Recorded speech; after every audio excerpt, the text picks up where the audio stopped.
Okay, so hello and welcome to the Washington Foreign Press Center's briefing on accountability for war crimes and other atrocities in Ukraine and the unjust detentions and disappearances in Kherson Oblast.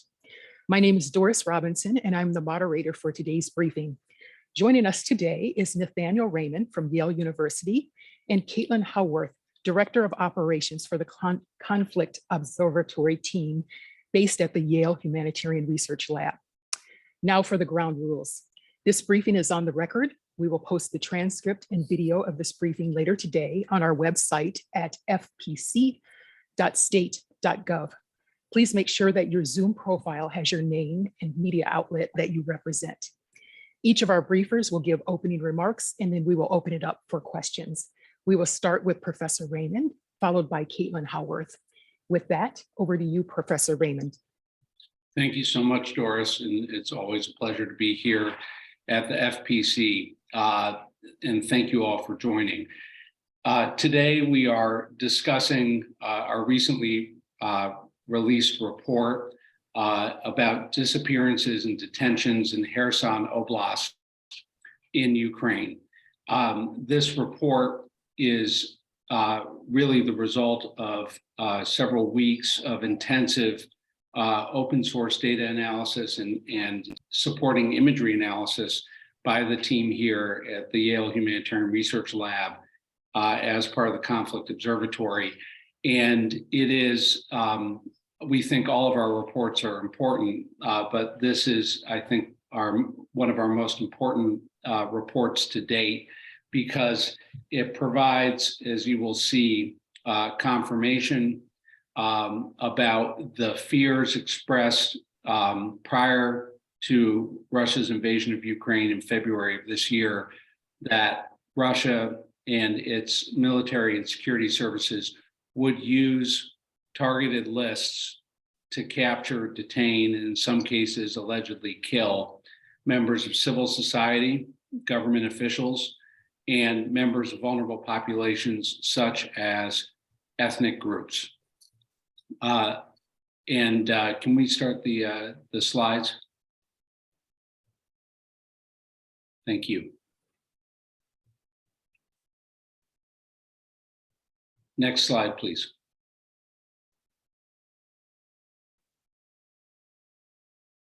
So before we get into the findings of the report and the methodology by which we arrived at those findings, the headline here is that this report documents multiple alleged violations of international law by Russia's military and security services, in particular the FSB.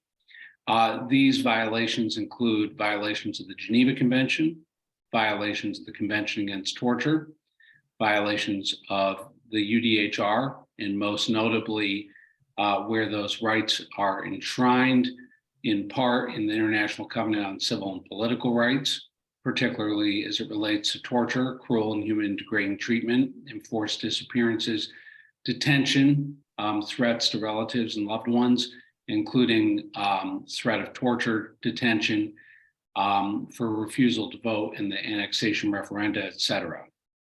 These violations also include alleged violations of the Rome Statute, particularly Article 7 and Article 8. Next slide.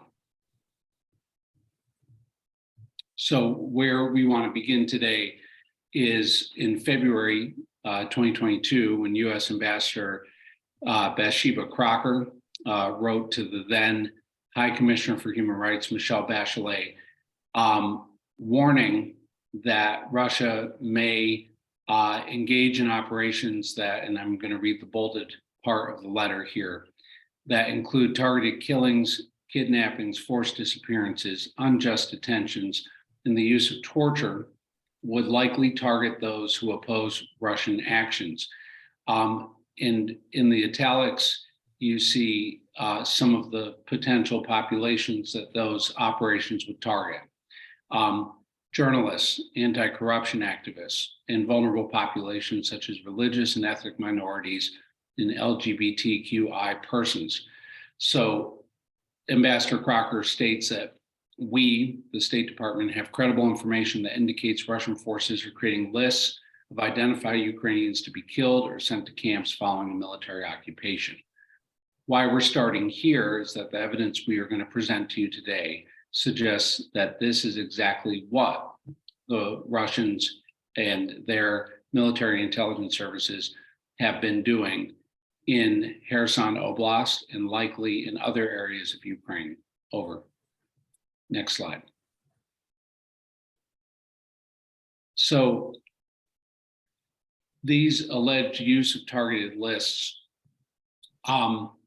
suggests that, and our evidence shows, that these lists were prepared likely before the invasion, but have been added to and edited afterwards, that they use Social Security records, that they use information from school records and principals, and information about residents from building managers in apartment complexes.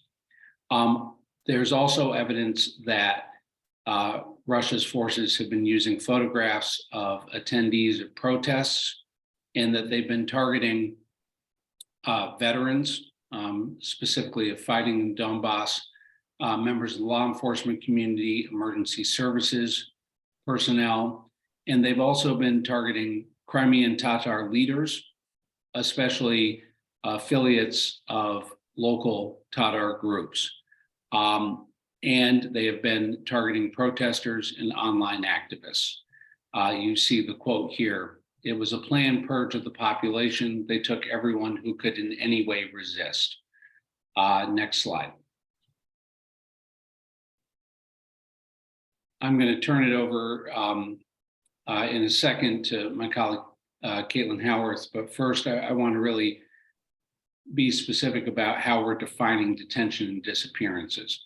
So we've documented through the use of open source information, including social media, including news reports, including statements by Russia itself, of approximately 226 individuals in Kherson Oblast since Russia initially took control, that have been disappeared or detained.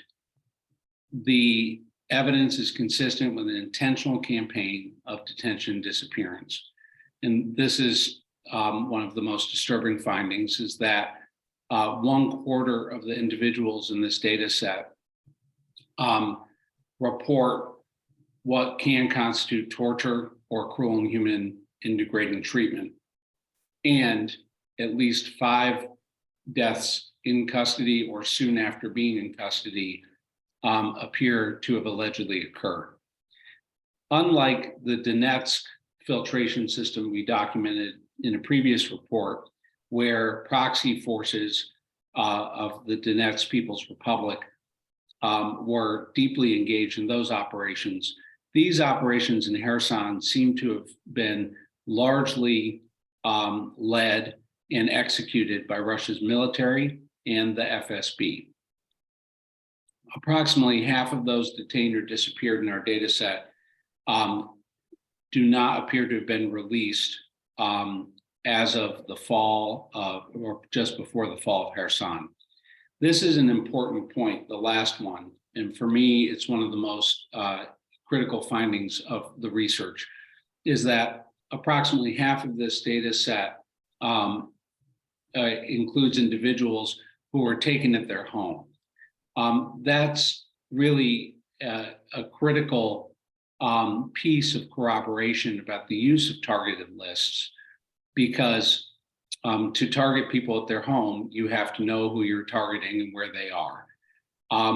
What's also interesting here in this last finding is that members of the Crimean Tatar population appear to be disproportionately targeted at checkpoints compared to non-Tatar community members.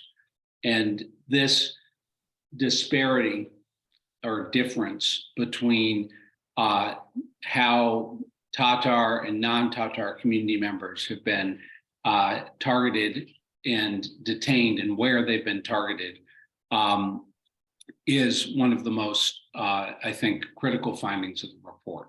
Next slide. So with that, I'm going to hand over to Caitlin, who's going to walk us through the methodology, and then we're going to go deeper into some of the specific findings, particularly on torture and deaths in custody. Caitlin? Thank you so much, Nathaniel. One quick point on the findings that Nathaniel just offered to you is that our reporting was predominantly drawn up to the date that the report was issued.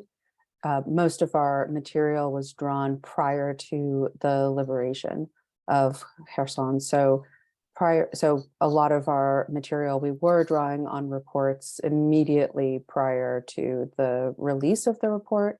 However, given that fact, it's important to understand that these are likely significantly undercounting other, new facts that are likely now going to be present on the ground. So you should be on the lookout for some upcoming reports from us that will significantly, update these numbers, and will give new details into what has become of people who, as of now, we can only document up to the point of their disappearance or detention. Onto our methodology. How we actually were able to identify individuals, identify the detention locations, and the challenges and limitations of doing all of this. When it came to individuals, it's important to understand that the individual accounts recorded are gathered from a variety of different locations. Social media posts, these are user-generated documents that are posted by the individuals themselves, and in many cases by families or eyewitnesses to their detention or abduction, other instances related to how they were detained or potentially disappeared. In some cases, we also were able to document individual accounts based on the statements of governments of either Ukraine or Russia itself. In other instances, we were able to document individual cases based off of news media reports that were generated on their behalf. Some of these were generated by human rights organizations. I should note that in the case of Crimean Tatars, human rights organizations played a particularly helpful role. And publications of the governments of Ukraine and Russia were also specifically important in these cases. It's important to keep in mind that the individual count of a single person on its own does not meet a high confidence standard. We have to work according to the Berkeley standards, and those protocols are very specific in terms of building credibility over a number of sources and from multiple angles. So any single source cannot by itself reach high confidence alone. Or if it does, it usually has to include multiple things that can then go on to be independently verified. In order to build that level of high confidence, we had to be able to combine additional allegations into the aggregate. So it's important to kind of keep in mind that as we're building additional accounts, we have to look at whether we can build credible allegations in the aggregate in order to achieve a high confidence standard. On detention locations, these were also built from both primary and secondary open sources. And in all of these cases, we were able to achieve a primary geolocation verification through satellite imagery. And we were only able to achieve that high confidence standard once we had found 5 high quality and independent sources, which in this case could have included also 3 additional individual narratives identifying that site as a location connected to the detention of persons. Some of the challenges related to this, as I mentioned before, we had some specific challenges related to individual accounts and how many independent points of verification we could find based off of a single account, getting to a comprehensive level. We definitely did not have either a comprehensive nor a random sample. When working on instances of detention and disappearance, this is something where one is not going to necessarily achieve a random sample. We have an ethical obligation to document every case that we can find, but that by definition also means that we're not achieving random sampling of an entire population. When reporting, when gathering reporting, there's also certain biases that are introduced in terms of who is reported on, which cases are considered to be relevant, which are reported on in this kind of context, versus cases that might be deemed missing, but not necessarily related to an occupation. There are cases that are considered also to have certain survivorship and release biases. Not everybody's individual case is necessarily reported on or discussed over social media or discussed with a reporter or a human rights organization. And that may be based off of the understanding that a family or bystanders have in terms of the sensitivities related to that specific case. And satellite imagery, of course, also, this is imagery that cannot view incidents or activity that are taking place inside specific buildings. So there are limitations to what we are able to confirm using satellite imagery alone. That is why we make sure to augment this with additional open source images, photographs, video, other things that are taken from different vantage points. That is also why we expect that we'll be able to augment this particular report with new reporting that will come based off of additional research in the coming months. On to the next slide, please. Some interesting trends that we found when trying to get a better understanding of who has been detained over the last several months. First, you already heard a bit of our concerns about the Crimean Tatar population. In Tatar majority towns, we've seen that these have appeared to receive some more attention. And those who have been accused of membership in a Tatar voluntary organization were disproportionately likely to be detained. They were also disproportionately likely to be charged with a crime. Now, this is important because there are actually the clear majority of those who were detained or who seem to have been, seemed to have suffered an enforced disappearance do not appear to have been charged with any specific legal crime or to have entered into the criminal justice system in any way, according to our data so far. However, in the case of Crimean Tatars, we do see that they've actually been charged with crimes. And so this is an important distinction. We do, I want to note, see that there are more details related to these cases. And in part, that is due to the fact that they've been documented somewhat more comprehensively due to some of the excellent reporting and follow-up that's happened from Crimean Tatar human rights organizations. So there may be some discrepancy introduced from that, but we want to emphasize as well that there are some other instances here where maybe some of the details may also just be some discrepancies. So it's something that we continue to watch.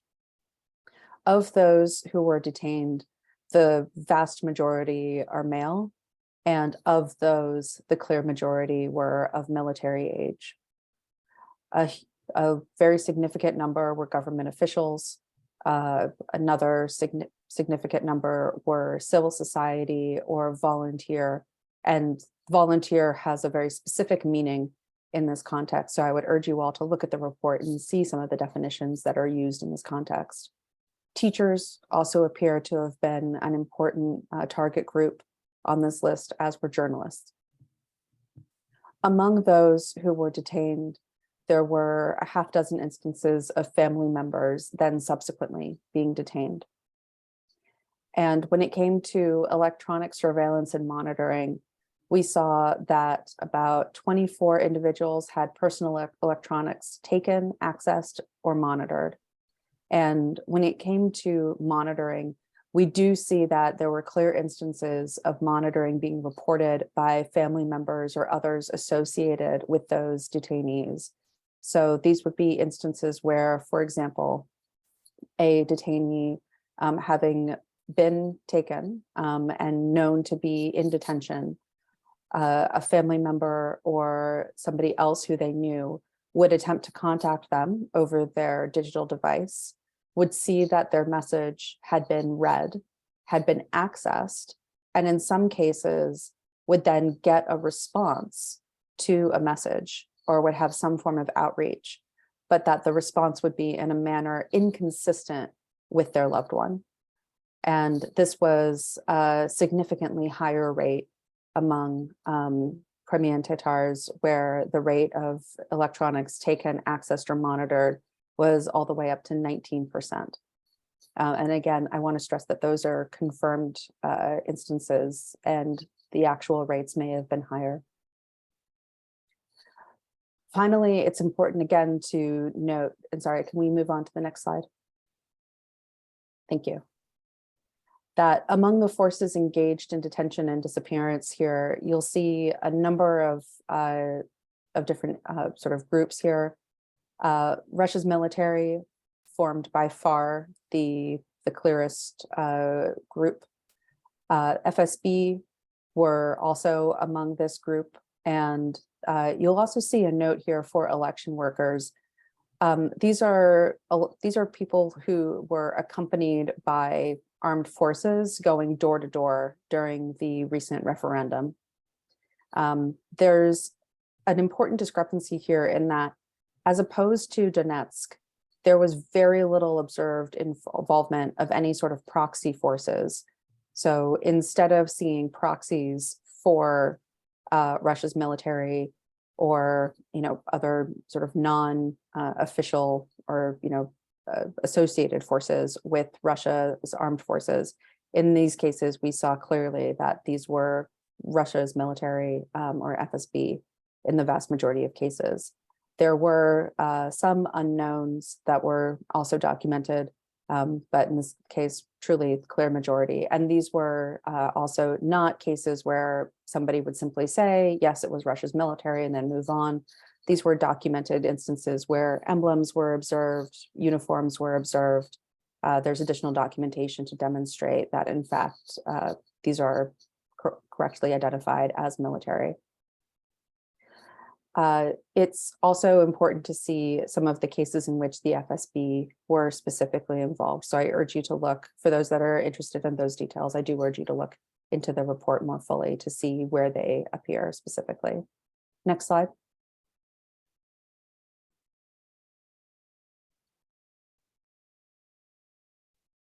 Here, I'm going to hand it back to my colleague Nathaniel to explain in somewhat more detail the significance of the kinds of abuses that were observed and documented in this report. Nathaniel, back over to you. So thank you, Caitlin. I've been working on documenting torture cases now for about 23 years. And one thing I've learned during that time is that those who are subjected to torture usually underreport what they have been through, especially in cases involving sexual gender-based violence and psychological torture and humiliation.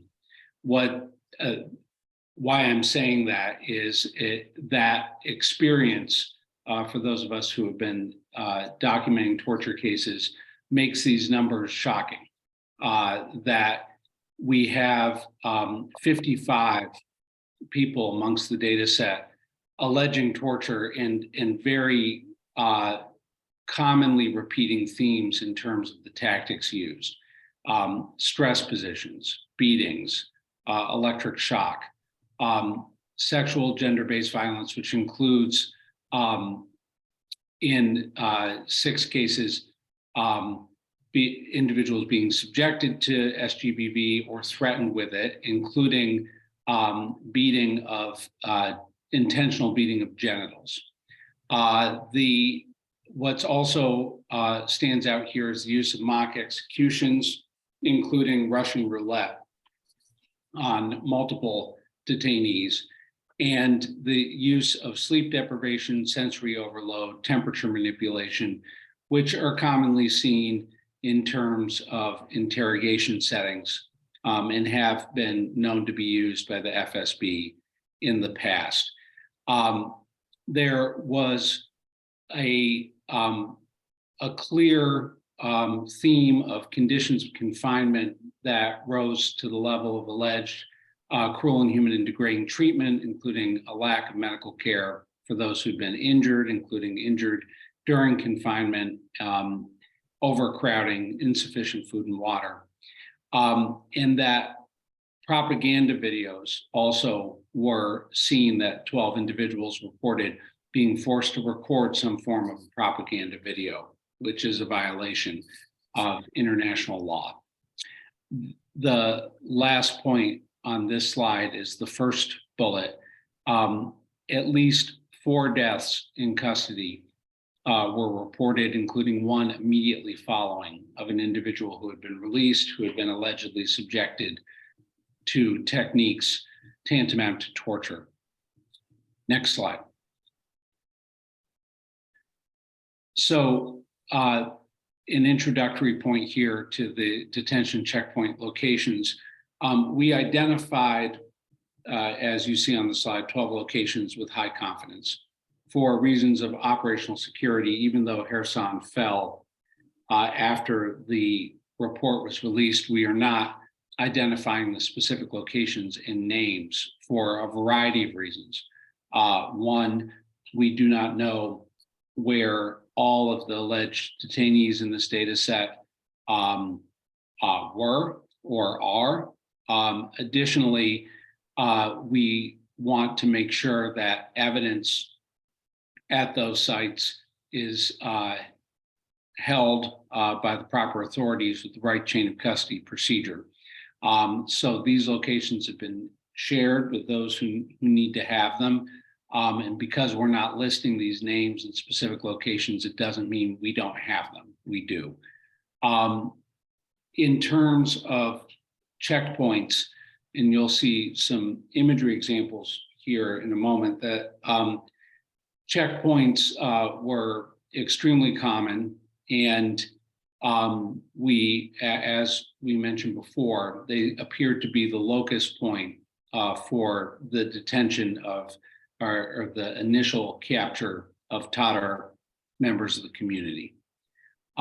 Next slide. So here's an example of a checkpoint site seen in satellite imagery provided by the Maxar Corporation. You can see a queue of cars waiting to enter a checkpoint area. There's a convoy of Ural 4320 military vehicles. There is a covered area where it appears that the cars are being processed through. Next slide. This is an example of detention locations that we saw, and we were able to geolocate them through non-imagery sources, and then corroborate that with imagery sources, including the following indicators: presence of military vehicles, such as these Kamaz and Ural type trucks, and also road obstacles or checkpointing around the facility. Next slide. I believe that's our final slide. So no more slides. Thank you. What I want to end with here is just reiterating the 3 top headlines. 1, this is corroboration of concerns expressed by the US government prior to Russia's invasion that targeted capture and kill lists would likely be used by Russia and its military and intelligence services. 2nd, that there is clear evidence of targeting of Crimean Tatars and of targeting of civil society members through the use of both snatch and grab at checkpoints and house-to-house abductions. 3rd and finally, there is clear evidence of deaths in custody and the widespread use of techniques widely recognized as constituting torture and cruel, inhuman, and degrading treatment, including mock executions, SGBV, beatings, stress positions, electric shock. And this resulted in at least as many as 5 deaths, 4 of them in custody and 1 soon after. The last point to end on here before we go to questions is that, and it really is probably the most telling part of our research, the 226 individuals in this data set. Why 226? Well, we could have kept going. There were so many cases, but at some point we had to stop and present the evidence we had. So as Caitlin mentioned, this is not a representative sample, and unfortunately, it is probably only a fraction of the available incidents of individuals being detained, allegedly tortured, and in some cases disappeared. So in closing, this is not just an accountability issue in terms of alleged war crimes and potentially crimes against humanity. It is also a humanitarian issue in a humanitarian emergency in terms of identifying the remains of any individuals who died in this system, of working with loved ones who are desperately trying to find out where their family members are, and of providing psychosocial support and healthcare to survivors of this system that appears to be relying on the widespread use of torture.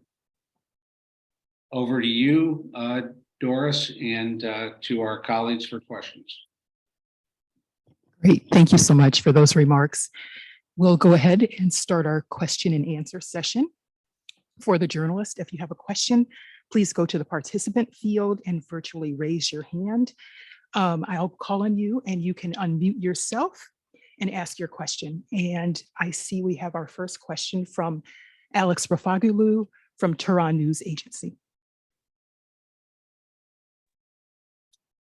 Doris, thank you so much. And I thank you both so much for your compelling report and for making yourselves available for us today. So much to digest here. And sadly, I'll have to drop off for another briefing in a few, but let me try to follow up with a few details, if I may. Nathaniel, how much do you think your finding is consistent with early reports on FSB, quote unquote, kill list? Something we have discussed before, I remember early in the year. And as you know, some of them have been even published, before the invasion. For Caitlin, you mentioned that they also use some social media tools. Can you please expand on that? What tools have they turned to mostly? Twitter, Facebook, WhatsApp? And is it your impression that they use those tools for locating their targets only, or for somewhat like comprehensive researches, which might or might not require access to additional services, such as, paid services? And lastly, if I may, to you both, as you made it clear that putting reporters, journalists, critics on kill lists is a violation of international law. And while this might offer to Western audience a sort of new angle to approach Russian war crimes, but for most of us who have been covering Russia's domestic politics as well as its crimes in many parts of the world, we have seen Syria and other examples for how far Russians can go on this. This is not completely new. So do you think the fact that this remained underreported and in many cases unaddressed in other regions, as well as inside Russia, of course, is the reason why we see what we see today in Ukraine? Thank you so much. Great questions as always, Alex, and good to see you. I'll take question 1 and 3 and then turn it over to Caitlin for your second question about social media. First, what we are seeing here is consistent with FSB activity, both inside Russia and elsewhere outside Russia. Sadly, there was nothing that we found that was particularly surprising for those who have studied the methods and record of the FSB in terms of their role in detention and interrogation. To your third question, I can answer it very directly and simply. Impunity for past crimes is the most effective recipe for the committal of future crimes. the culture of impunity that has existed in Russia, in the Putin regime, and the actions of security services on Russia's people show clearly that the behavior in Kherson is not an anomaly. It is simply an import into the Kherson Oblast of alleged methods used within Russia by security services there on their own people. And again, to stress, impunity for crimes in the past will lead to crimes in the today and the future. Caitlin, over to you for question 2. Certainly. So this will probably be a frustratingly broad response, but our methods are essentially, we'll collect from as many sites as are relevant when it comes to social media. Anything that is user-generated media is going to be relevant to our collection. That will mean, in these cases, anywhere that potential families, detainees, anywhere that folks who have information that may be relevant to any given investigation are posting, is where we will attempt to find that. So it's always going to be important for us to be looking more broadly and making sure that our methods are specific to any given investigation. And for that, we use a variety of tools. We try to make sure that those tools are, again, specific to the different channels, but it can be surprisingly low tech at times. So it's always something where, we have to make sure that our team works with the kind of security that they need to be able to move and be as safe as possible while they conduct their research. So I hope you understand that that's always a moving target on any given day. Thank you. Thank you. We'll take our next question from Matthias Ask, TV2 Norway. All right. Hi. Can you guys hear me? Yeah. Hi there. Okay. Hi.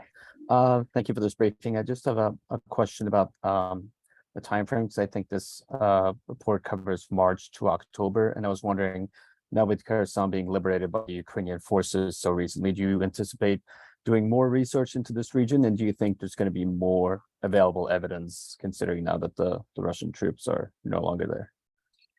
At this point, we are, for the moment, on other priorities, which hopefully we will be able to share the output of that with you soon.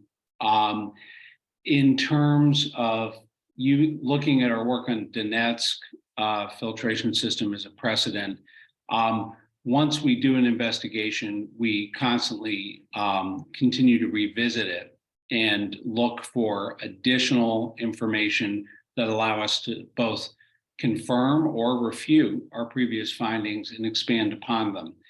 So at this point, while we do not have anything new on Kherson, we assume with past liberated areas as precedent that we will have more. And when we do have more, we will report it.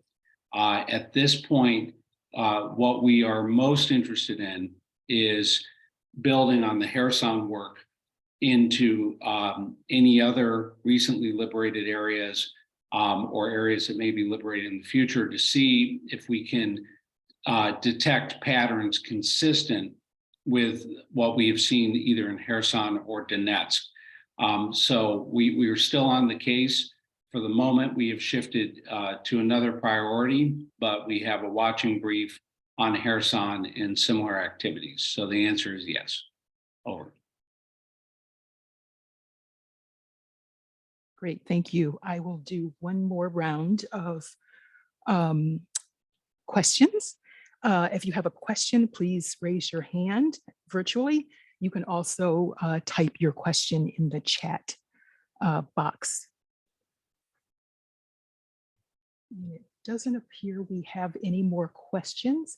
So Nathaniel, I will turn it back to you for any closing remarks. Well, I think the only closing remark from my side, and then Caitlin, if there's anything you'd like to add, is really directed at all of you in the media. The work you are doing in following these stories is critical, not just for history and not just for accountability, but for the families of those who are looking for answers and are looking for witness.